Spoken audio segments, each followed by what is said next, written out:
We say what they can't radio.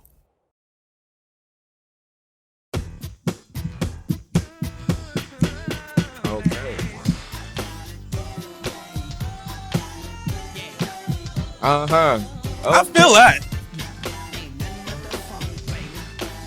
What a welcome. That's the intro there. What a welcome. Turn this up, man. Turn this up. Wait, turn that up. Yeah. Listen, man, I'm feeling good. How y'all feeling, man? Feeling great, man. Yo, this is our first podcast. This is our first one. We had to overcome a lot to get here. Do you know how I feel right Troubles. It's a lot of work. High now? water. My goodness. I've been waiting to start this for a while. That's Blood big fact. pressure. That's big fact. Oh, my goodness. I thought about doing a podcast for a while. I always just discouraged myself from doing it because I was like, I really don't want to do this solo dolo. I talk too much already, so if I do it for myself, it wasn't gonna work. Yo, I talk a lot, but if I'm by myself, it just doesn't feel right. Well, I talk to myself a lot. Well, I'm here to control y'all, so whenever y'all talk Control, you can't. I'm going to tell y'all to shut up. Let's start this experience off with what we gonna always introduce is Don't Blink Think. Y'all ready? Yeah. So I'm gonna get y'all started. All right, go ahead. Let's go. Martin or the Fresh Prince? Martin. Ooh, I'm going with Fresh Martin. Prince. I'm going with Fresh Martin. Prince. I gotta go with my man Will Smith over there. The reason man. why I'm saying Martin is because that every day when I was growing up, Martin would always come on either on TV1 or it didn't come on BET. What other network did it come on, if you guys remember? BT, everything. MTV. Channel 5. Look. Channel 5. Yeah. And Or my mom- UPN 9. That's what you UPN9, grew up in. that's Yeah, true. yeah. And I kid you not, my mom would always make me bacon. I used to love bacon. Listen, my mom always used to make me bacon. I used to eat and watch Martin all the time, and I love G. You love bacon, bro. Man, I you know do what? love it. I actually gotta go. All you talking about is bacon. But see, I gotta go He with eat Fresh the pig Prince, from the bro, rooter to the tutor. because Extra cap, grease. My TV was always on TBS for some reason early in the morning, and Why? like TBS Channel 7. I don't know, TBS. but you know what? Because I watch Saved by the Bell. You grew up with old people, didn't you? Watch out. With Zach, My mom is seasoned and experienced. Oh, there we go. Watch See, out. TBS. I'm like, wait a minute. Zach Morris, Zach Slater. But since it was Yo, already that's there- great. Say Since it was by already the there, I come bell. home and Screech. cut it on. Fresh Prince is on. But yeah, man. Yeah, Fresh Prince is. I'm not gonna lie. You know what scene hits me all the What? time? The scene that hits me is the I know the exactly show, where you're going. not just the father scene. That's a giveaway. is powerful. But the That one was where Will Smith is going out for the fraternity, and the fraternity rejects Carlton because they're Yes, I like, "You're not remember that black episode. enough." Right. And Carlton goes in on him. He was like, "So you trying to tell me because my daddy worked hard, was successful? Okay. All of a sudden my blackness So is up for grabs." I'm a man of my words, and I'm gonna say when you guys are talking too much, I'm gonna have to shut y'all big up. facts. So let's move on You know from what? it. You've convinced me. apologize. I'm All convinced. right, let's go. Let's get it. Let's get it. All right.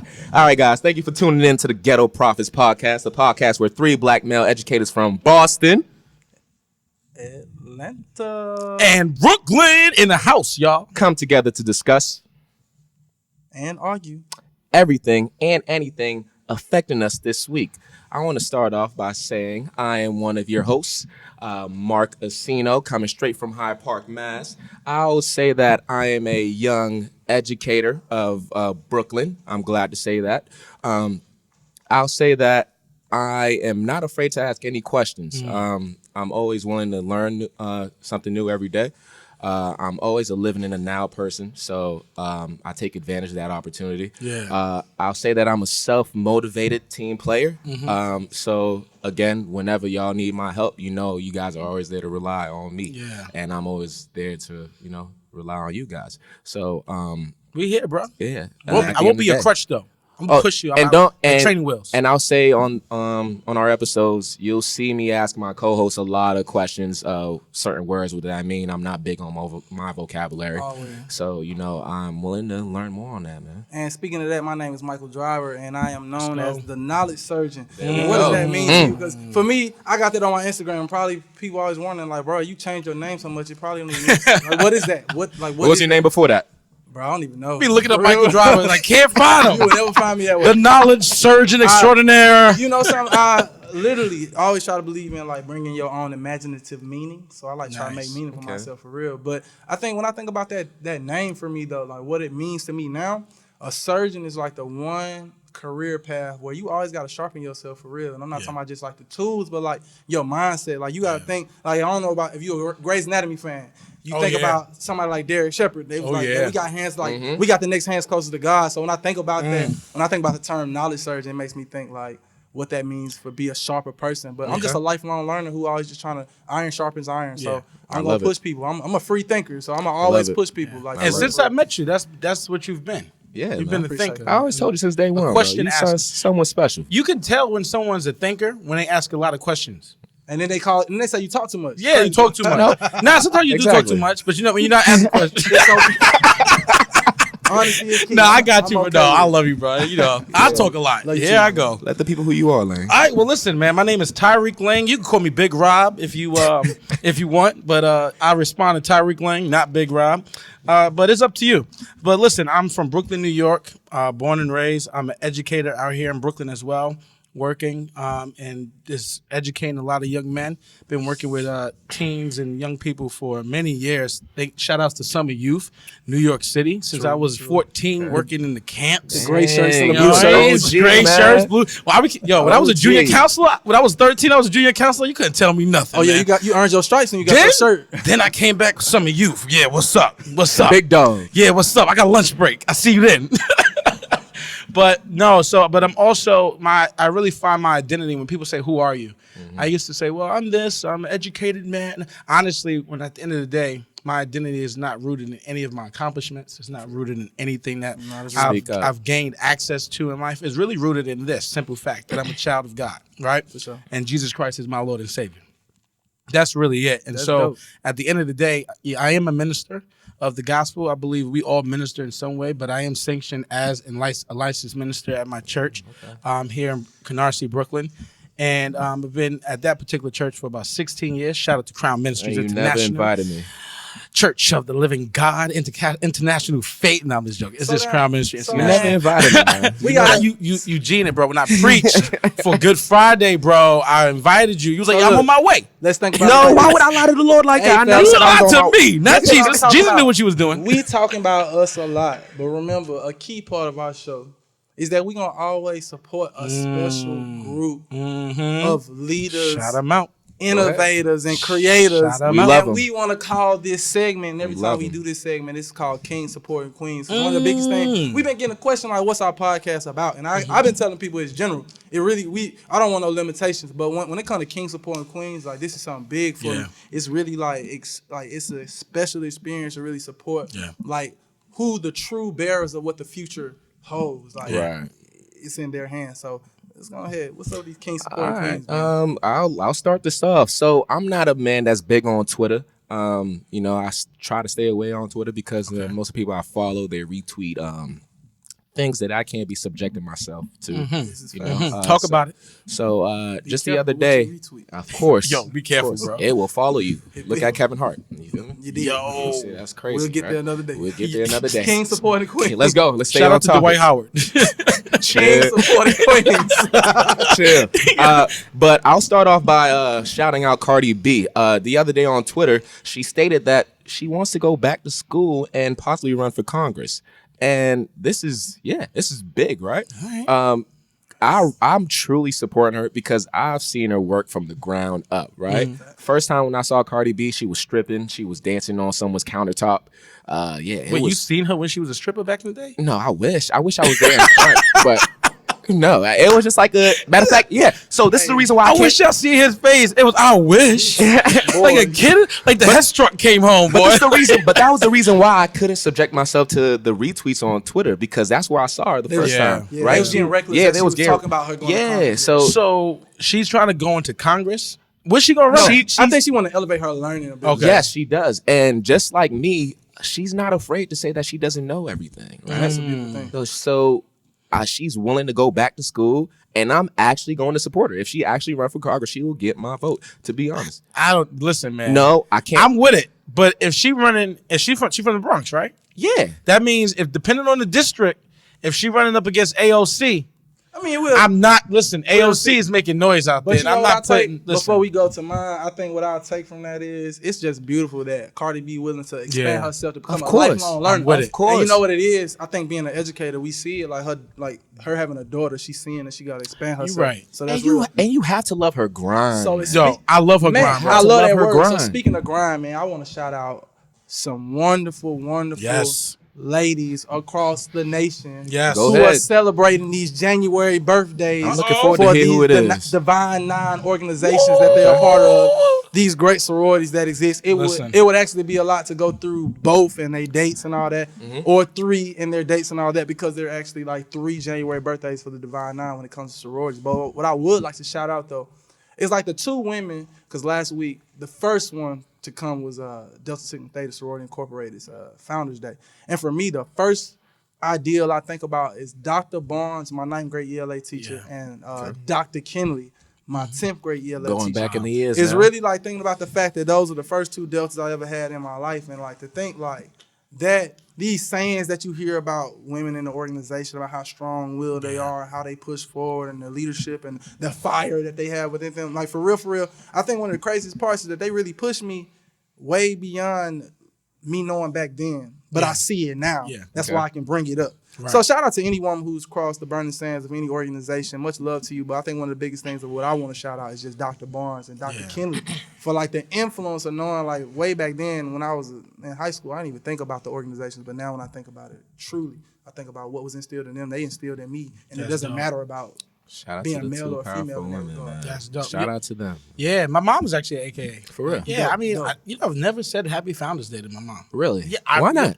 I don't know. I just never really thought about it. Like, I mean, your mom play no games. Man, so I met her before. I know that. Don't mess up the digits, Exactly. the numbers, the names. Yo, I don't Do know. not. I just Don't play with it. Listen, it's just another. Listen, man. Happy birthday. I mean, you know, That's how you can do it. For real. That's all? But Lane, what you got for us, man? Who you got? Yo, speaking of the women of the Divine Nine, listen, one of my close friends, they are getting ready to have the Zetas. They're getting ready to have their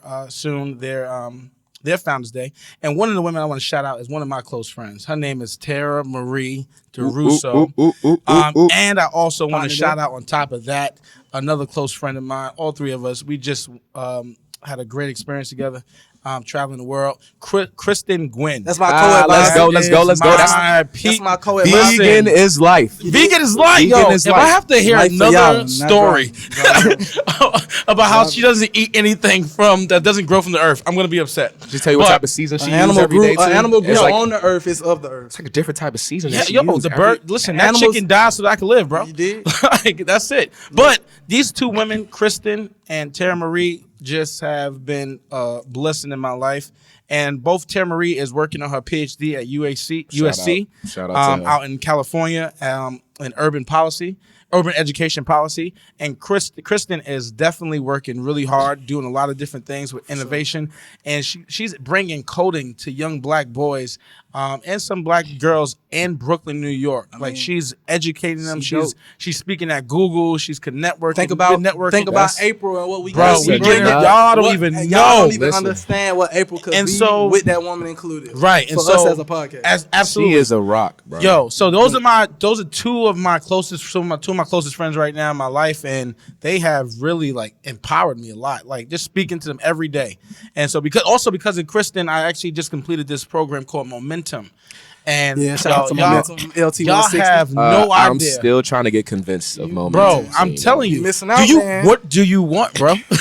it's up to you. That's really pretty up to much you. it. That's Bro, pretty much it. bro, it's up to Momentum you, is bro. like, It's what really do you like- want? It's really like somebody's telling that they broke you into puzzle pieces and then put all your puzzle pieces in front of you and was like, build yourself again. Yeah. You see, I'm still trying to differentiate that and therapy. So, you know, it's two. Y'all keep on telling me that it's two different worlds. things, two different worlds. But speaking of that, bruh, tell us about Africa, bro. Yo, I'm matter- trying to. Yep. Oh my god, bro. I'm kind of jealous. Listen, man, Man, jealous. you should I'm be. jealous. I You haven't even should been to be. the motherland yet. So You haven't been? Never been, Bro, the way that you are right now, if you go back to the motherland and come yet. back, Be a problem. You think he's gonna come back? Nah. Yeah, he coming back. He coming back? He coming back to rescue us. Like, he gonna have 5 planes. All of y'all come right now. Hey, I appreciate you speaking that in my life. 'Cause that means I'm gonna have the money to afford 5 planes. That's the crazy thing. You're gonna be on some next level. I'm telling you right now. Right. But listen, I brought up also Kristen and Tara Marie because we traveled just recently to Ghana, to Ivory Coast, and to Côte d'Ivoire. That's what they would call it. Côte they speak French over there. Yo, right? bro, comment ça va? No, you asking the wrong one. I Bonjour? speak Haitian Creole. Bonjour, comment ça va? No, Bonjour. no. Oui, but listen, That's man, all I know. Yeah, yeah, bro. Come on. Yo, we went over there, man, and we just in Togo. We also went to Togo, and we just had an experience, man. For New Year's, we left on Christmas Day, and you guys would not imagine the feeling that it is to be in a place on a continent where you are no longer the minority. You home. You are the majority. Like when you see someone that's white, you like, what you doing here? Like, You start questioning them. Hey, what's up? You all right? You lost? And see, but being it's a just world history beautiful, teacher, bro. bro. That really it blows my mind to know. I know why they there. Yeah, like it's chat, bro, and the resources still there, and the people, right, and the love that we got. It was just the energy and the vibe being in Ghana, and every people was upset, like, yo, y'all ain't tell us about it. Listen, we talked about it. You heard me talk about it for months Since August. Bro, Or before that. Before that, and You know what this man did? He called me over the summer while I was in my relay class. Yo, listen. That's tough. He was like, yo, how's your summer going, man? Like, what book are you reading? Blase, blah. And he was like, yo, guess what? I'm like, what's up? Yo, I'm going to Africa. Yeah. Ain't that they expand your mind pitch? Hey, bro, you been reading books lately? Because I'm about to take a trip to the motherland. So I'm being exposed. That's real talk. Like, that's a great pitch to get somebody to think about it. We went to Cape Coast, what they used to call Gold Coast. And we went to one of the castles where they held the Africans who were kidnapped, and before they were shipped off to the Americas, right, into the Caribbean, into the Americas, and we actually stood in the actual dungeons of where these African ancestors stood. You know what's crazy? Wow. My mom's percentage, her highest percentage, is from Ghana, is Ivory Coast. Ivory Coast, bro. So which makes me realize it because it's a direct line on the map. Like if you look at a map, like Ivory Coast directly goes straight to the south.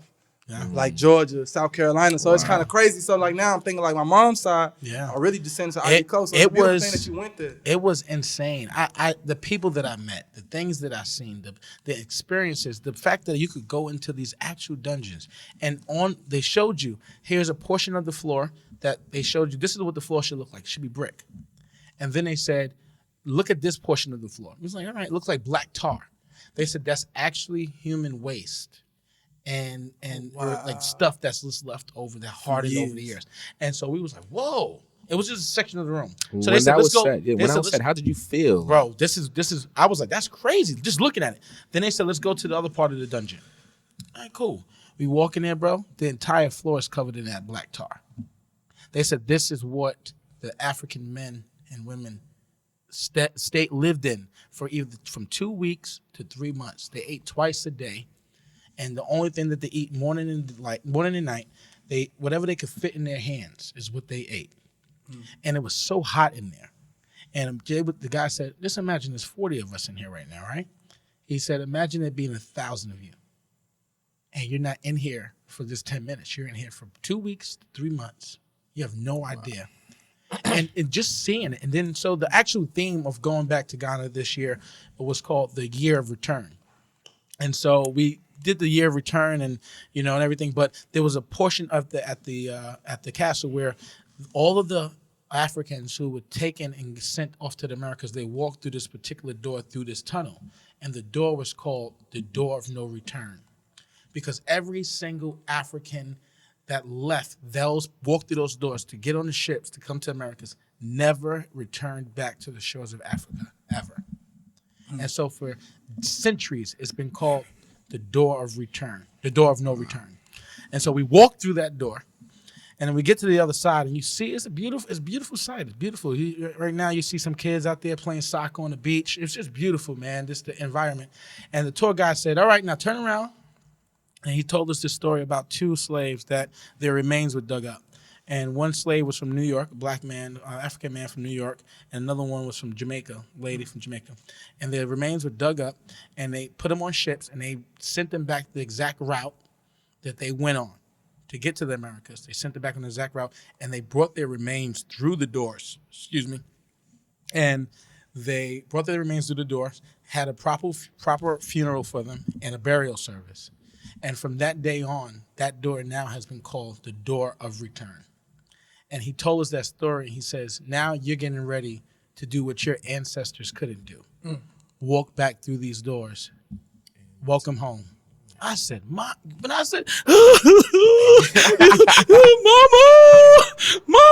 like, bro, That's it was real. so real. It was so rich. And let me tell you something. Because I was there, I thought about y'all, bro. I thought about y'all. Are you lying? Huh? Are you lying? No, I'm not lying. Why would I be lying? This is a real moment. Look I at you. thought about y'all. They see you on camera side eye. Exactly, bro. right? That don't make you trustworthy. Oh, man. my man. My boy done brought me some motherland jewelry. So from Cape Coast, I ain't gonna cry 'cause we here. from the castle that we were at, I got you the yellow one because you dark, bro. And I got you the blue one because you light skin. You know, light skin guys like to shine a little bit. You know, I'll take the dark. I'll take the light one. Yeah, of course you gonna take. Y'all gonna tell me what gift to give you? This ain't up for grabs. Like, hey, pick one. You know, blue, no, I specifically looked. You see, I got red. blue mean wisdom. Blue mean wisdom. It can be whatever it look mean. It looks good on your light skin, bro. Appreciate it. Nah, this is for you, bro. Mark, man, that's for you. Bro. Hold on, let me do the ritual. Listen, I'm gonna put it on your left hand, bro. Left hand? Left hand to represent kingship. I'm just making this up as I go right now. But it feels good. It feels good. Nah, there you go, bro. Where your left hand? Because I got it on my left hand. Wow. Oh, you got your Apple Watch on there. You got to this move is that, bro. it. No, I'm gonna move it behind. That. Pass that. It's the foundation. Yo, but Can you tell me more about these? But they gotta go on my right hand, bro. It's too heavy. Bro, these bracelets are actually coral bracelets, right? So you get these from. Honestly, I don't know much about them, but they all have distinct artwork on I them. gotta put it on my right hand. And so it's beautiful. The people are just the people there. And I had to negotiate this down, bro. I had to pay a couple of dollars for these. You know what I'm saying? That's But dope. when you think about it, it was beautiful. It was a fun experience, life changing. We hit 3 different countries. I went to the Ivory Coast twice. When we got there, we landed. We had some food and walked around a little bit. Then we left. Came to Ghana, and the energy. We went to Afro Nation. Afrochella. That was dope. You listen, man. Was they brunching in Africa? Like heavy? Cause I seen it on people's stories. Yo, you know what? Is the Everybody brunch culture still popping? in Everybody Africa like was it's popping doing in things. America? Everybody was doing something different. Like real. it was just it was love, bro. I seen some Atmosphere vibes. just look live. Shout out to all my homies from the Atlanta University Center that I saw go to year return. My special Zaire, my homeboy Vince. Yeah. Man, I seen a few people really like enjoy. Like Yeah. they was making moves, man. And I was happy for them. You want to know what I found? What actually Kristen told me this. She made me think about this when I got back home. Yeah. She said, because my brother, he's in the music industry, and so he works for Cardi, actually, right? And so working for her, he gets to travel a lot, travel the world. Also, shout out to Juice WRLD, rest in peace. My brother worked with him for a while. And so they got to work together, but my brother actually was just in Ghana a couple of weeks before I got there. And Kristen said, did you realize that you and your brother, y'all live in the same house, y'all both made it back for the year return? I was like, dang, that's real. Like on 2 different. He didn't even know I was going, but that just shows how like the universe. We're connected, bro. Like we're connected, right? And just thinking about my mom, she got to see both of her sons travel. She get to see both of us traveling the world, living our dream, doing some things for sure. And So, we came a long way. Bro. I really want to like pick your thinking because I want to think about the fact that like now we in the present day. Yeah. You feel me? Like that was New Year's when you went. Yeah. And the wild stuff didn't hit the fan yet. So Yeah. now let's hit this. We got to talk about it. Yeah. Trump. Starting out 2020. Hold on. The name that shall not be named. You feel me? By the way, what did we say earlier? Our Bright orange president man. is still who? Our my president Barack Obama, bro. I don't care what nobody say. Lambo's blue. Yo, bro, like, first of all, you cannot just think about, remember what Van Jones said anyway. Right. Van Jones, the night of the election, I'll never forget it. I stayed up late. Actually, I was kind of going in and out of sleep because I knew what was going down. I was watching. I was like, I know what's happening right now, right? When Trump started winning all those swing states up for grabs, I said, oh, this is getting ready to happen. Yeah. And so I'm watching it, and I remember Van Jones when they announced, Wolf Blitzer announced Donald Trump as the next president of the United States. And Van Jones got on the air and said, this is a white lash. He said, this is white America lashing out because they are angry that we just had 8 years of a black man as president, and it was nothing they could do about it. So now let's hit But that. why So did they hit with Hillary then? I mean, Bro, because honestly, bro, society because not ready. they Society were, went like society's still like misogynist and it's a history there. though. patriarchy still It's a thing. Like, and it's about that. it's a history there going back to Bill Clinton. When some of these guys that's still in leadership in Senate and in the Republican establishment had it out for Bill Clinton, they wanted him out. First of all, he was impeached, right? Think about it. They made sure that Hillary Clinton did not have an opportunity to become president. So now let's think about this. So we leading into this conversation about Africa, and we think about Trump and what he just did, and like the Messed up. the I guess what you consider to me a massacre of what he's done Yeah. to Iran. When you think about this experience, do you think the current political climate will push more of the African diaspora to go back home? Absolutely. Yeah. Absolutely. I You know agree. why? Because there's, first of all, there's opportunity there. There's land there. There's a lot of opportunity to invest, right? And what we're missing out on is, while I was there, I was you know me, I'm looking around, I'm asking questions, finding out that a huge portion of Africa, first of all, just stick with Ghana. A huge portion of Ghana is being bought up right now by the Chinese. They're building everything. They've been building homes. They're building resorts. They're building they're building whatever stores. And we sitting over here. And we're sitting over here just like Cold. whatever. And they're over there buying up land left and right and establishing themselves. That's the same way the English bought up Cape Town. Bro, I'm telling you, and it's insane. And some of the people from Ghana that we spoke to a cab driver. He was livid, man. He was like, "Listen, I don't understand how some of my Ghanaian people are selling their land that their great grandfathers fought for and died for, Right. to these people outsiders." why do you think that they're selling it? And because it's money. The culture of, It's money, it's the culture like- of economics, bro. Listen, Like, it's people supply and wanna go demand, and I'm not opposed to anybody that's that wants to purchase land. I'm not opposed to anybody, people that are Chinese that want to purchase. Great, do your thing. But I'm looking at it and I'm saying there's actually something that we're missing, because us as African Americans, especially being here, we're not necessarily we don't really have the mindset of ownership across the board on a macro level. We Right. don't. It's a huge consume. And you think about it and it's like there's a paradigm shift that needs to happen. Right? There needs to be a shifting of our paradigm. Mm-hmm. And so just looking at so many different cultures, even in America, bro, the dollar, $1 in the black community lasts 3 to 5 hours in the black community before it goes into another community. Right? 3 to 5 hours. That's the shortest in America. The longest, ask me what the longest one is. What is it? The Chinese dollar. Their dollar will last 19 to 21 days in their community before it goes to another community. That tells That's you a lot. fascinating. Well, that tell you everything That you tells need to you know a lot. Right there. Because the reason why I'm like that question was big for me, because yesterday Akon announced Akon City. And I made a statement on my IG. I ain't get no responses. Nobody like DM me a response about it. But I said, like, I'm retiring by 45. And I'm trying to go there. Because Where is it? Well, Senegal. Senegal, okay. So, because I'm thinking to myself, like, you think about this. If I retire by 45, and y'all know, for those that don't, I'm opening up my own private institution, right? My own private school. It's a rolling institution, so it's 9 years. It's a 9-year span. So I'm gonna start with 4th grade and go all the way to 12th. So once I'm done with that 9-year span, I'm only have 50 kids in the program, depending on what God says, but it's gonna be 50 kids. I'm 50 better people. Yeah. Imagine if I took those 50 young adults. Yeah.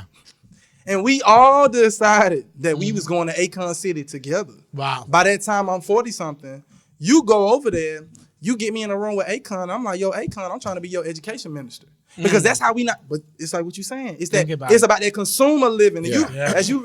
once you live like a consumer, all you're gonna do is keep taking up space and not realizing you taking up space, but you're not keeping no space. So I'm trying to, like, when I think about Africa, because you're right, I'm going back. Yeah, I'm going, bro. I was in Milwaukee a couple weeks ago for my Lion Brothers wedding, and I was talking to my Uber driver, and I told him I was getting my doctorate. And he was like, ooh. He said, look, man. Wow. He said, when you get your doctorate, you move to Africa, you die rich. He said, education over there it's like it's big when you got your doctorate. And they respect you. And they respect you. And let me tell you a funny story about being over in Africa, right? So we were talking. First of all, let me just put it out there now. CP term. What is it? It don't exist. Is we good. We all right. Because African time, bruh. They be late. What time does it start? Bruh. What time does it start? What time do they say to be there? Yo, first of all, shout out to Burna Boy. He had the greatest performance over there at Afro Nation. But my man showed up like 3 hours late. All right? So he had a long folks. My man, we was there waiting for him. They're like, Burna Boy about to come. And we like, where's he at? My man's still in Nigeria, like chilling, like not even on an airplane yet, right? Mm-hmm. But first of all, it was a beautiful. Yo, that's the anthem. Everybody singing the song. That's the anthem, right? They singing the song for him. He ain't even on stage. He ain't have to say nothing. He's just chilling. Yeah, that's the anthem right there. I'm not even gonna lie. Every time that song came on out there, it was another energy, bro. It was just we everywhere. Yeah. African giant, secret, long time. Yo, I'm telling you, bro, it was amazing. But let me tell you. So Afrochella. I know that Roddy Ricch is going off over there too, though. I enjoyed it. Roddy Ricch is going off. No, they were playing. They were playing the hip. Oh, really? Did they play the Pop box? Smoke? By Roddy Ricch, the box. Yeah. They play everything. They play everything. Yo, bro, it was 2020. That's a 2020 thing. There was so many Americans over there. That's a 2020 movement. But let me tell you this, right? So speaking of education, speaking of time first, and then I'm gonna go to the why this is funny with education. Yeah. So we're at Afrochella. First of all, they it's supposed to be from 12 to 8. We get to like 5. The doors didn't open until like 3:30, 4 o'clock. They were still setting up. Yeah, it was supposed to be started at 12 afternoon. Yeah. And end at 8 at night. 8 at night, right? The doors didn't open until like 3:30, 4 That means it ends at like 11:30. Bro, it was 11:30. No one had performed yet. It was kind of like... So what was being played? Oh, it was like random DJs coming up there like getting people hyped. But it was just like, I was like, that's crazy. I'm in Africa, so I'm going to chill. But it was also like, yo, we got to do... Like on the low, like, yo, we got to do better, bro. Really? We got to do... Like, we got to stop this, bro. Like, we got to stop this. Is it like, yo, the party's just starting... You know, it was like all entertainers do that, bro. It was like the party's gonna start in a little while, for like hours though. but this is the funny thing about education. I was talking to a girl out there. We was talking at a restaurant. I was talking to a woman. I was talking to a woman. You gotta say that. Yeah, you kept me. Yeah.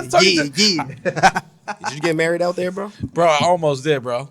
Boom, pow, pow. Listen, the land of the boom, bro. The let me tell you. boom, Okay, pow, so pow. first of all, the women are beautiful, bro. Women are African. How you get from look? I'm all over the place. Go back to all right, so education. Education. Go ahead. Anyway, I say woman and you lose your mind. I was talking to this. Right. I almost got married in Ivory Coast though. Yeah, the guy was like, "Yo, come back on Friday. I have a wife for you." I said, "Nah, chill." He just has them lined up. He was dead serious. He was like, "Yeah." I was like, "Nah, I'm good, bro." I've been like, she a princess, bro. I'm in there. I was listen. Prince Driver, that sound good. King Driver, that sound good. Like I would be your king. I'll be the stay-at-home king. You did. All right, listen. You what the? As long as she put me in a Lambo. But wait, listen. Okay, Stedman. Give me the materialistic things, man. I want them all. We talking about education. All right, so doing education, just thinking about that, right? So, it's the education systems out there is really good. But however, when it comes to like time, I was thinking, I said they must have a real super respect for their high respect for their professors, because it's like the girl was like, the woman was like, if your class is on Wednesday from like 2 to 5, your professor might not get there till like they might show up one day at like 4 o'clock and be like, actually I'm not free today, so come back Saturday.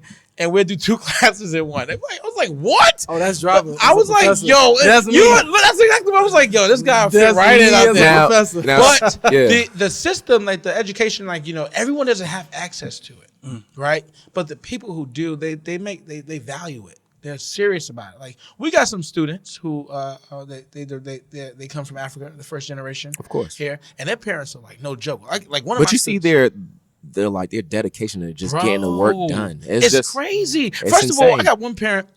They're Nigerian. He goes, he comes to me. This kid had a 97. I'm like, all right, cool. Like, you told me this stuff. Dude got a 97. I said, cool. Yeah. He come to me. why does he have just a 97? I said, well, that's what he got. That's what he got, boss. And then he said, well, what can he do to improve this? I said, sir, 97 to 100 is A plus. Like that's, I don't know, like maybe get more multiple choice questions right. Let me guess, he wants the 99 or the 100. He's like, but the thing he's like, he had a 98 last year. To Why get did a he 97 mean you missed one question or something? Yeah, and it was just interesting, right? Like the intensity behind education.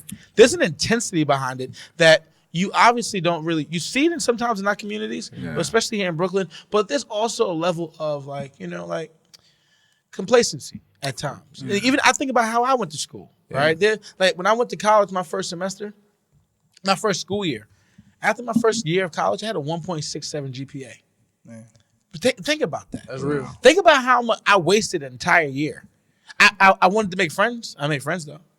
You know what I mean? It's like, the culture you're You got that out the way. Like I did that, but at the end of the day, I was failing. Right. And I had to end up doing. After that, I really turned my act around. I came home for a semester, got my act together, did what I had to do, and never had lower than a 3.4 See, in a semester. they call that socio-educational environment, bro. It's just the fact that we didn't come from environments that set us up to think like that. Yeah. Because when I look at our students that I teach that are the African diaspora, like direct descendants, man, I'm like, bruh, I'm thinking how we socialize as Americans to make jokes about them learning English when English is only one language that they deficient in. Come to find out they know like 5, 4, they know 4 of them, bro. Oh my goodness, they know like 10 languages. And I think the uniqueness of it is when you think about that, socio-educational environments play a big role in how you think of your character as the spaces you walk in, because it really just don't make no sense that like we laughing at, like I'm watching kids laugh at students who are directly from Africa as if they got something over them, and I'm sitting here like y'all don't even get it, y'all bro. don't get it. You're sitting next to a goat right now. There's experiential learners, bro. The first thing they learned how to do was everything that had to do with being hands-on. Listen. So they would,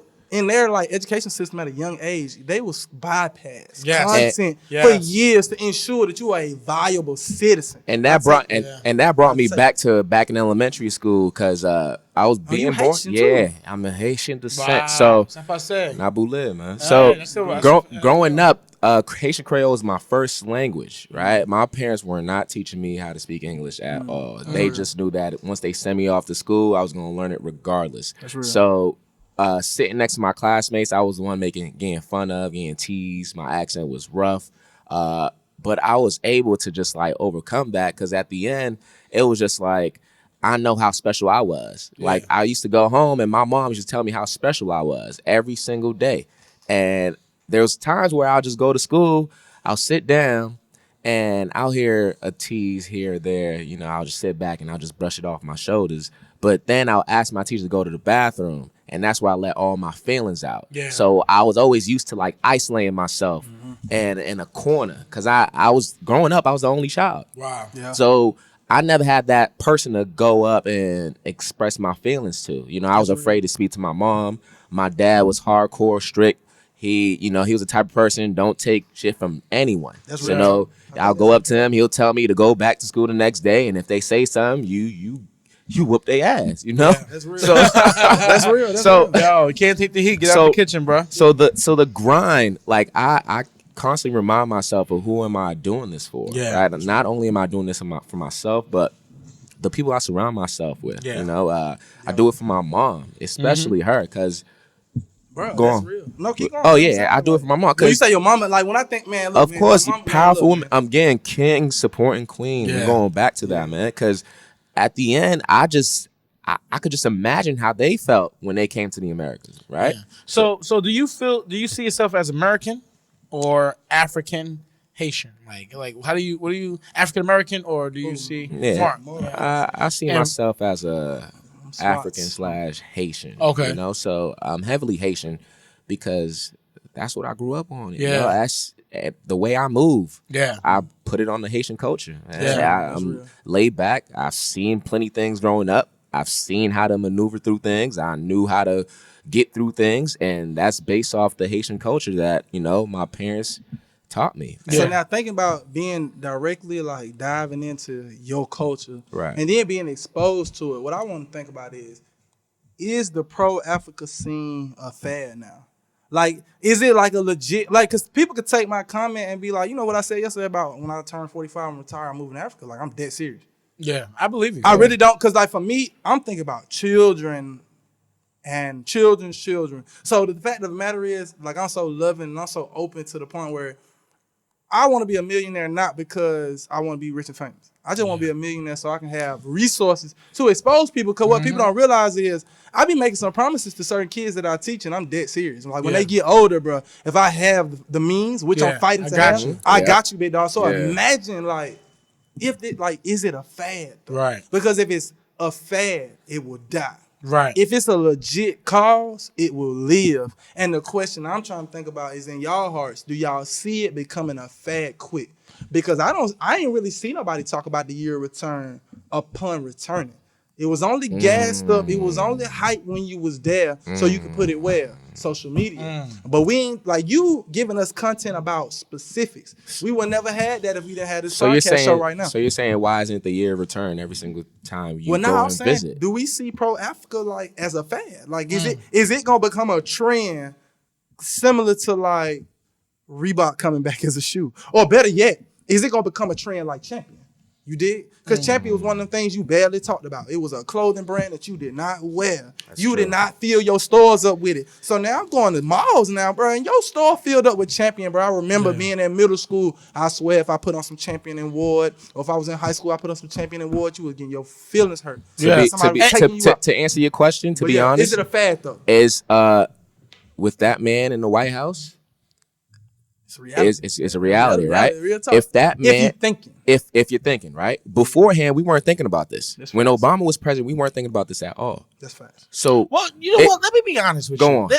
Let's go back because I think we're forgetting history, right? I think we're forgetting the call that Marcus Garvey made, right? Let's go all the way back to the 1920s, right? Where Marcus Garvey was pushing an agenda saying for us to leave. We need to go back to West Africa. We need to go back to Ghana. Right. We need to go, right? When you look at even in the 70s, Stokely Carmichael, right? In the 60s, he after the civil rights movement, he was like, yo, I'm out of here. Like we doing all this nonviolent stuff. We're talking about be nonviolent. He said, but the nonviolence only works if your oppressor has a conscience. Our oppressor does not have a conscience. So what's the point of us going back? They think that what they doing is wrong. Here's my thing, but what's stopping us from packing up our bags and just going there? Resources, access, stereotypes, the idea that Africa is not safe. For instance, right? Like I've told people, I came back from, I just got back from France. Oh my God, beautiful. It was hot, wasn't it? Some crazy. Watch this. I told people, they were like, oh, that's amazing. Let me tell you, even the jokes, they said it as jokes, but still. I was like, I just got back from Ghana. You came back, you was in Africa? Yeah. Oh my goodness. Oh my. I'm like, yo, what's up? Like, don't they got the Ebola? Don't they got let this? me guess. It was a black person telling you. It was black, yes. And this is the crazy thing. When you look at it, but it's not their fault. That's crazy because this is something. Like, don't you got that racism? Because it's a virus over here, bro. And this is the. But who's feeding us this information, though? The media, society, right? And this idea that first of all, just to go to Africa, bro, I had to get 2 different visas. I had to do. I couldn't you had to pick get your up. shots. Yeah, I had to get shots. Etc. I got told you need this shot, you need that shot because if you come in contact with someone like this, I'm like, bro. But I could go to England and I'd be fine. It ain't no right? thing. It's ain't nothing. No thing. I went to Berlin, bro. You had to get no shots. Nobody asked me to take no shots. Exactly. Berlin Last year I went just as much viruses as last year I went to Barcelona. I wasn't asked to get any shots. Right, and so you think just think about that, and that's right above. That's right there in North Africa. It's right, embedded. That's right there in Europe, right near North Africa, right? So we have to be real. And we have to identify the social norms that are being pushed on us, right? Mm-hmm. What society is telling us or what mainstream society is telling us and what the media, which is owned by rich white male billionaires, right? And we could go all the way deep in history, but I don't think that it's a fad. I think that for some people, it's an actual true desire. Fact. I think that people, for instance, myself, will I actually move and go to Ghana and live in West Africa? I'm gone. I'm not necessarily sure that right now in my life I'll do it, but I think that I want to. Yeah. I think I at least want to position myself to own property there. Okay. I think that I want to position myself to actually be able to have network and connections there and to be in a position And that's where the thing about we can. stereotypes. Watch this. Where I visited Africa. My mom, for instance, my aunt just told me this last night. She said, I'm so proud of y'all, my nieces and my nephews and my kids and you and Carl and y'all doing things. I was just telling your mom, y'all doing things that me and your mom never had a chance to do or that our generation didn't have, but to watch y'all do it. Guess what? Me and my brother and my cousins, we get to travel to Africa. My kids, my grandkids, they'll probably have an option if they want to live there. Big facts. Because of the things that I'm setting up, because of what my parents did to position me, right? And so we got to start thinking about we did not come out of slavery just in one generation. We did not break the backs of Jim Crow and segregation just in one generation. It's taken several generations for us to combat the evils that we've been subjected to here in this narcissistic country that is only positioned for people. Watch this. The Constitution of the United States was never for us. It's not even for poor white people, right? It's really for rich white men. And so let's just be honest. Rich white male landowners, right? That's really what the Constitution serves. That's really who it serves, right? And then the thing is, they created the Constitution and then started contradicting themselves, so they bent the rules that they created in the beginning for these constitutional rights that we exist for. And so let me put it out here right now. January, let me put it out here. January 2020. I'm letting y'all know. I'm letting y'all know now. So that look at me, Mark. I need eye contact, sir. I need eye contact, driver. Anybody in the room? Listen, we got people in the room right now. I want y'all to hear this. We go to Nigeria, 2020, just like we went to Ghana for 2019. We go to Nigeria. Last year was the year of return. Nigeria 2020 is called, the theme is the door of return. We go in there and we doing the same thing that we did in Ghana for New Year's this past year. We doing that this year. Y'all coming or not? I'm coming. I'm in there. Man, y'all said y'all coming or not? I'm coming, bro. You sure? No. Oh yeah, hard. You coming? You coming, bro? I'm coming hard. Listen, we going out there. Why? We got to. Because and we got to do an episode out there. There's a movement. There's a movement that'd be amazing. Listen, we bringing We Can't What They Say radio with us, man. Everybody coming. Yeah, everybody. We bringing the kids. Everything. We bringing the cat. We bringing the dog. We bringing everybody. Listen, we paying all the fees too. And guess what? Listen, all the fees. The fee, because you got when you on an airplane, you got to pay for. Pyro say you gonna cover 20%. Yeah, we go, Pyro. Yo, listen, just give me a mic. Just give me a mic and a headset. Listen, we can use the app. We're going to make magic. But let me tell you something to slow it down just a little bit. I want you to think about this, though. I was down because I've been feeling like an outsider for years. Because I'm a world history teacher by trade. Like, that's my favorite subject to teach. Right. Yeah. Why? Because it aligns me to realize that I don't got to be stuck into a customary ideal behind where I stay. Right. But let me tell you about what I mean by feeling like an outsider, bro. Have you ever, you gotta, once you get conscious, I'm for real, like that conscious that, James Baldwin was talking about, I got that now. By God's grace. James Baldwin was on another level. He was on another level, and I swear to God. But when I tell you, let me be honest. Can I tell you a story? It hurts go my ahead. Let me tell you though. Go ahead. It hurts my heart though to have missed out on the year return because I feel like an outsider. I plan to do blackancestry.com to do the DNA test for the paternal side, see where because my son's bloodline comes from my father. So to figure out what tribe and all that I come from, I got to do that. But when I think about my mom, got it, Ivory Coast, direct line. Wow. So I see what it is. So now it eased my pain of not feeling like an outsider too much, but to be able to tell my kids about our bearings for them, I got to do my father's paternal test. But just think about that, bro. It's people out here who not thinking about the fact that you are an outsider. That America not yours. It was stolen. Yeah. You were brought. Right. You are I think that opened my eyes. He said you are an export, bro. He said I didn't land on Plymouth Rock. Plymouth Rock landed on me. And you think about it, but this is the you crazy thought that thing. was hype when he said it, but right? That's real talk. But it's real talk. But think about this: Marcus Garvey made a whole movement to say, you know what, we need to go back home. Find your root. And J. Edgar Hoover, the director, just to be honest with y'all right now, y'all feeding me a lot of information. The director of the FBI, the assassin that organized King's dismissal. Of course, I know that. Right. So just think about Jacob. He systematically recognized that black people from America picking up and leaving in droves, going back to Africa, was a national the greatest national security threat that our nation had seen. J. Edgar said this. He said this is after World War I. Think about that, right? This is leading into the time where the stock market is getting ready to crash, and this is going into where that World War II is getting ready to start, right? This is while Hitler is doing what he's doing. That the greatest security threat to this nation wasn't the KKK. It wasn't a segregation. It wasn't Bull Connor. It wasn't the segregationists in the South. It was the fact that black people were getting ready to say, "Yo, we tired of this and we going back home." That's it.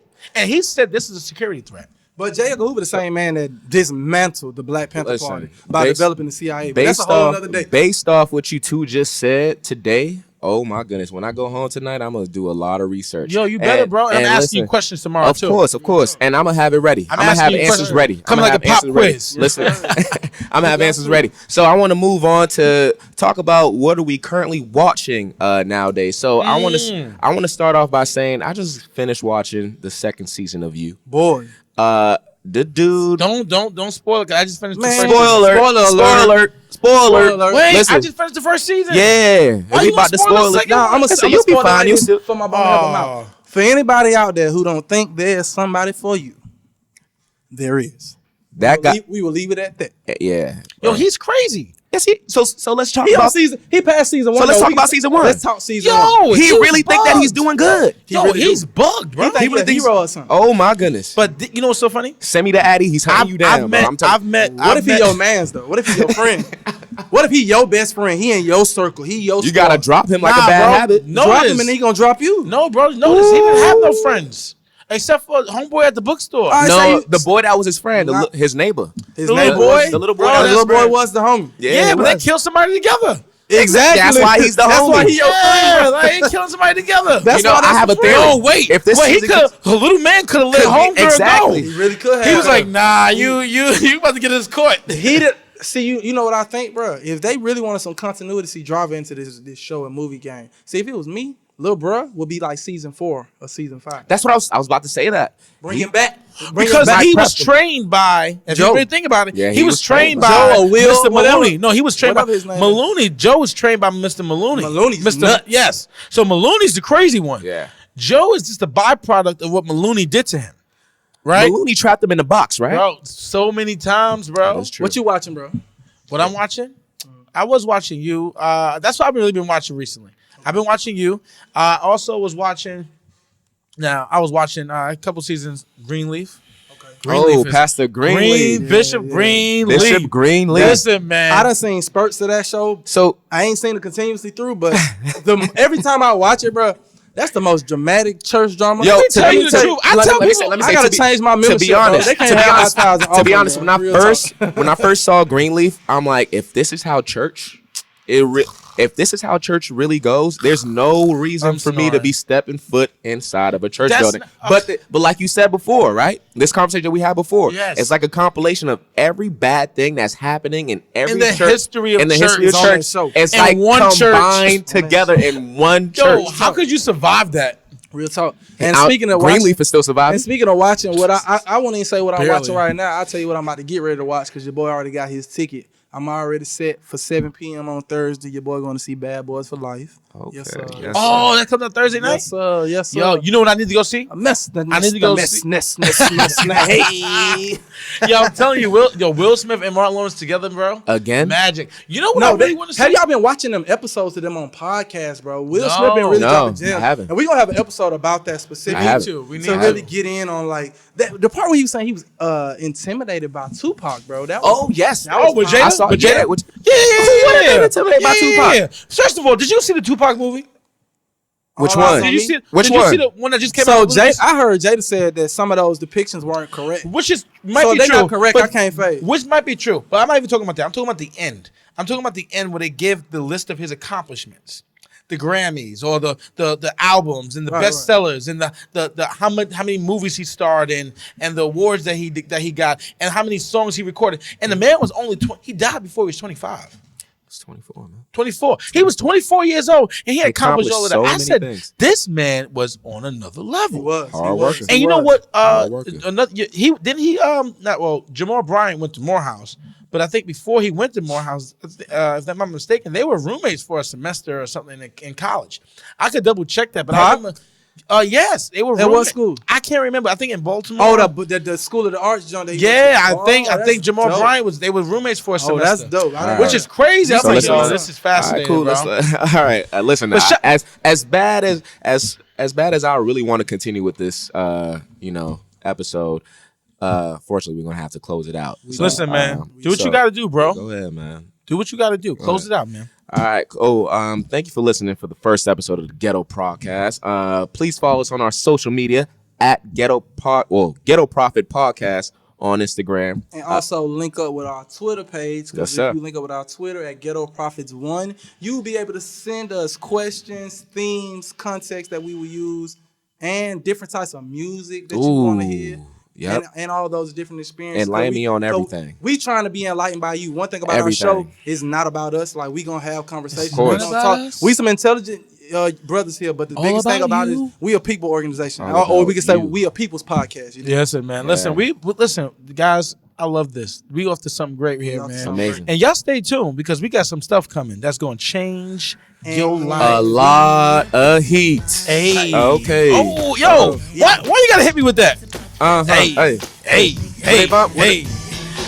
We say what they can't radio. Listen, I love it, man. We out, Much man. love. Appreciate you, my man Pyro in the building. Yes, sir. Looking out. Shout out to our manager, Davina. She has been holding us down consistently. Thank y'all so much. We love it. We on. God Let's make bless. it happen. You And already remember, know. today's a good day. Yes, sir. Today's a God Always. day. And there's nothing that you face today that you and God together cannot handle. Bless up. God bless you. Peace. Bye-bye for now. Love and so.